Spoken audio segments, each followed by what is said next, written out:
La bahía de Cádiz, entre los siglos XV al XIX, contempló la instalación y desarrollo de gran cantidad de molinos de marea, construidos en sus esteros y caños. Estas instalaciones aprovechaban la fuerza de las mareas para hacer girar las piedras que realizaban la molienda de trigo.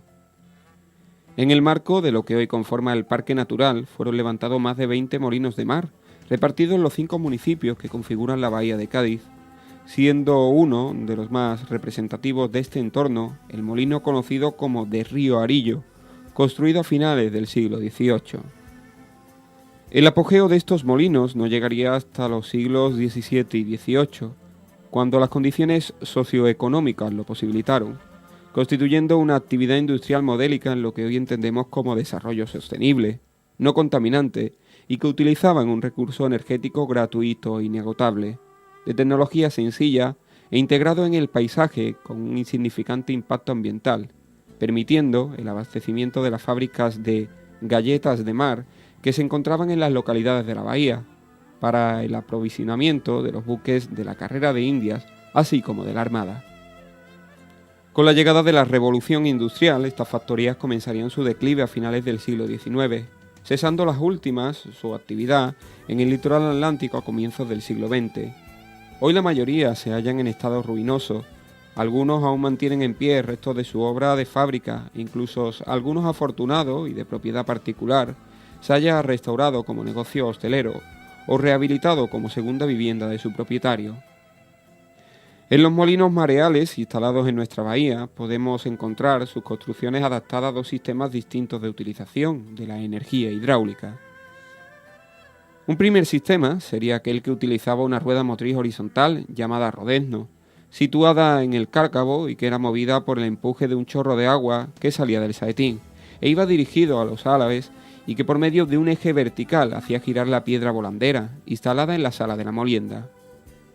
Un segundo sistema, introducido en el siglo XVIII, sería aquel que utilizaba una rueda también horizontal llamada rodete, precursor de lo que posteriormente sería la turbina hidráulica, fabricada en hierro con 6 palas en forma de hélice y a través de las cuales el agua pasaba provocando un movimiento de rotación.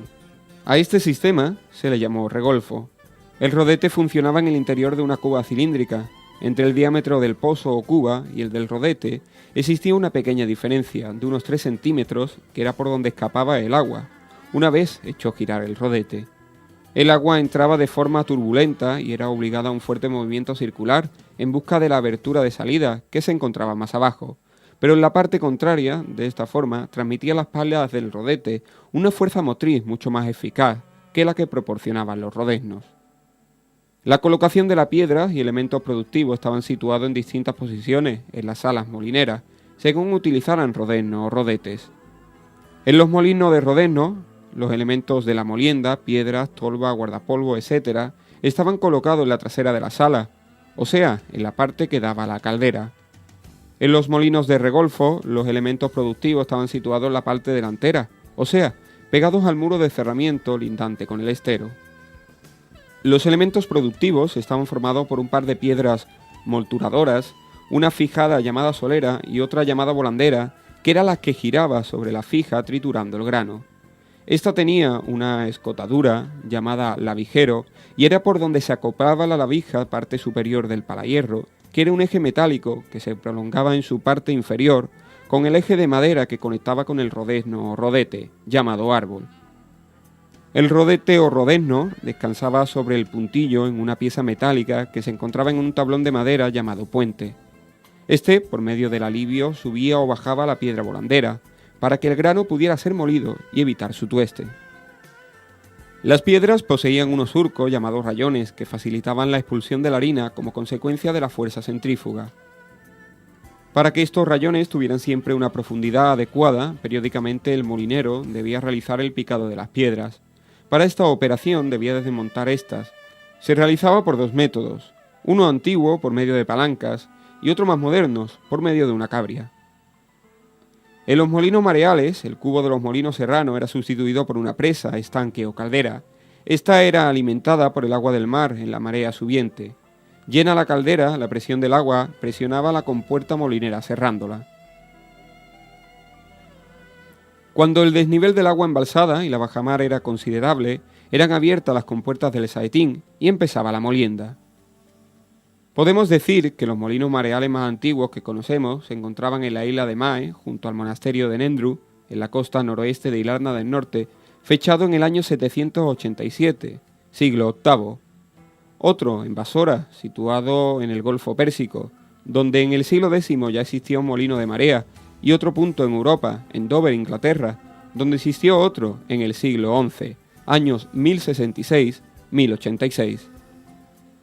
Posteriormente, los molinos de marea se extendieron por la Bretaña francesa, País Vasco, Cantabria, Asturias, Galicia, costa portuguesa, donde algunos autores hacen aparecer este tipo de ingenios, en la costa del Algarve en el año 1290, costa onubense y costa gaditana.